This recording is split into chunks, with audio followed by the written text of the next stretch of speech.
Here we go. Kamay sa mesa. Top 4 answers are on the board. Pagpasok mo ng simbahan, bigla kang nagliyab o nag-apoy. Bakit kaya? Ikaw.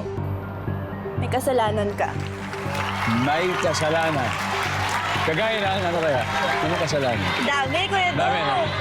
May kasalanan. Kapay. Go! Pass or play? Play. Play, final round. JD, balik. Let's go. Let's do it. Shana, pagpasok mo sa simbahan, bigla kang nag-apoy. Ba't kaya? Masama ugali. Masama ugali na dyan ba yan?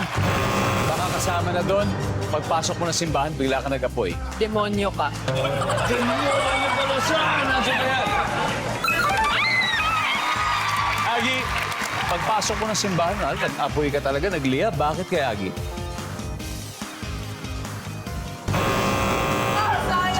That's alright. Boys, may chance kayo. Ikaw, pagpasok mo ng simbahan, nagliyab ka. Nag-apoy ka. Bakit kaya? Iba yung sinasamba mo. Iba religion mo. So parang ibang God. Yes. Tama, that's what you meant. Ibang God. Yes. Ibang God. Wala.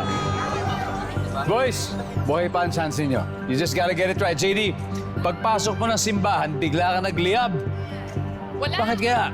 Kasi wala pa lang misa. Ha? Wala pa lang misa. Nagalit ka, nagliyap ka. Na sobrang galit, nag-apoy. Kegan, Nasagi yung candle sa church. nasagi yung kandila sa church. Andre, pagpasok ng simbahan, biglang nag-apoy, nagliyab. Bakit kaya? Late ako. Late. Ingat sa mga late, ha? Magliliyab kayo. Pero Lance, isa lang. Pagpasok yan ng simbahan, nagliyab at nag-apoy. Bakit kaya? Pwede pumili, pwede ka may sariling sagot. You got 3 seconds, Lance. Kasi hindi ka naniniwala sa Diyos. Hindi naniniwala sa Diyos. Ang sabi ng survey ay...